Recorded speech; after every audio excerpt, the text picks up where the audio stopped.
1 minute after 9. Kofi Asare is the chief servant at the Africa Education Watch, and he joins us now. Kofi, good morning. Thank you for your time. Hi, good morning, Johnny. Good morning to your audience. Now, Kofi, yesterday we heard about free SHS, the budgetary allocation. We heard about no academic fee policy. We heard about free textbooks. We heard about free feeding program. You can connect that to the teacher training allowances, the nursing training allowances. You can connect that to capitation grant, maybe the free parts for schoolgirls. Is that really are these the things we need to hold the education sector together and move forward as a country? Well, policy sustainability is key in the sector. One of the challenges we face has been, truncated projects and interventions in policies some time past. So we have now embraced the path of policy sustainability, where regardless of who is in power, the sector is implemented in accordance and consistent with the education sector strategic plan and the medium-term plan. It is within this that the allocations we have witnessed are very, very much on point to sustain the implementation of existing policies. Now, you talk about implementation, and the minority is already asking questions about some of the things that were criticized by the then opposition who are now in government, and why they have not taken those things off the books, and they are still insisting, even though they promised a reset. Does the minority have a case? In the sector, I'm not aware of any such lines. Can you give an example? Well, so this morning, for example, somebody called in and says, well, if you are looking for a reset, then cancel free SHS. You complain about teacher training allowances, you complain about nursing training allowances, take them off the books because you said they were not necessary. And those are the ones that come to mind. Do they have a case for saying that? Well, within that context, they don't have a case. It's a context which some of us have cases, but within that context you raised, they don't have a case. They don't have a case because the government in its manifesto indicated that they will continue to implement the three interventions you mentioned, the allowances, the free senior high school, etc. They, in their manifesto, said that they were going to continue implementing it.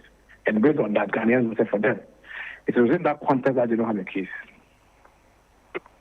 I see. Now, let's look at free textbooks. 564.6 million. Is that enough? The last time we had allocation for textbook was 120 million or so in through that fund. That was last year. We suffered funding inertia for textbooks in basic schools since the new curriculum was rolled out in 2019. And my team just returned from the field from 14 districts monitoring the implementation of the education sector medium-term development plan, 2022-2025. And we are, as we still we've been validating and we've been doing the data cleaning and analysis from 14 districts.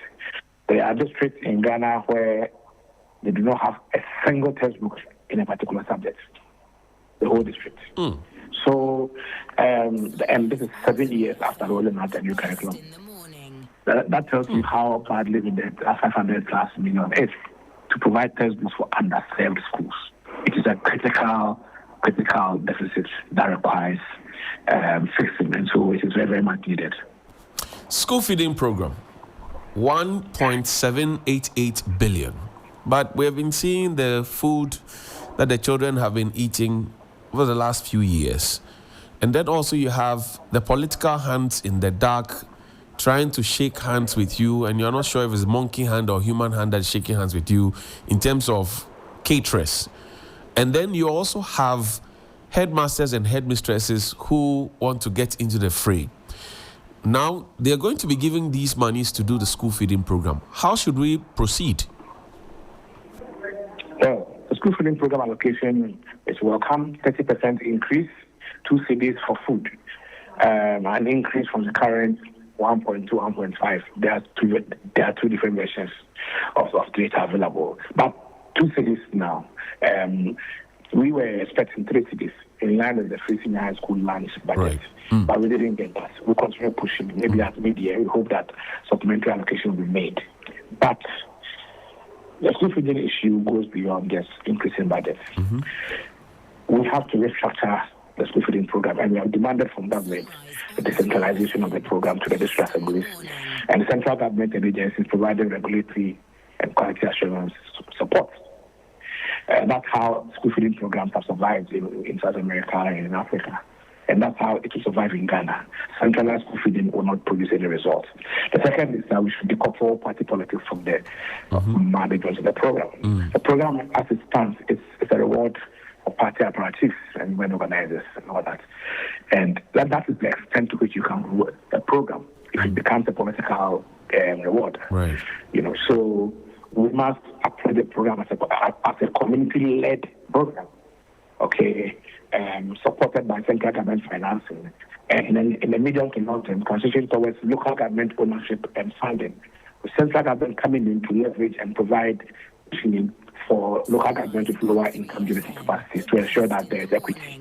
That's how you sustain peace. And so we're working with the government to ensure that these reforms are pursued. Some proposals have been made in the manifesto in relation to decentralizing the school feeding program. We hope to ride on the back of that, to build momentum and get the much needed reform that the management of the school feeding program requires. And so the increased budget of 30% is a good step, but it is an invitation for us to push through and pursue much more radical reforms in the management of the program.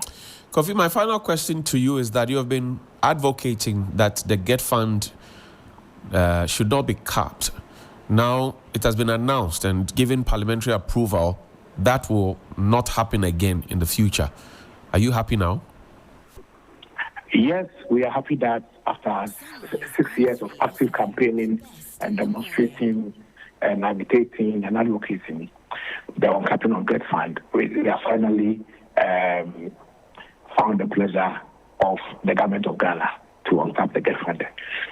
We are happy because it will free up to 49 billion cedis for education sector investment in the medium term between 2025 and 2028.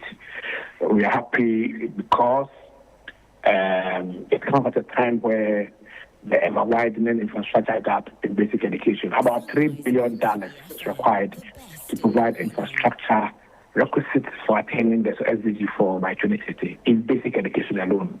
And I'm talking about school buildings, I'm talking about digital infrastructure, talking about furniture alone. About $3 billion is required. And at the secondary level, also, the government has indicated its readiness to end double tracks. All this requires significant investment in infrastructure to complete ongoing and abandoned projects. So it could have come at any better time. It is a great intention announced. Right. Okay. For us, the bigger picture is that after we are able to release that much, about $9 billion in year one, right, which is this year, what happens? We must ensure that the uncapped amount is spent efficiently in a manner that is consistent with the real needs right, or the key priorities of the sector, so that we make good use of the additional revenues available for education investment. Thank you, Kofi Asare of Africa Education Watch. We're grateful. It's 10 minutes after 9.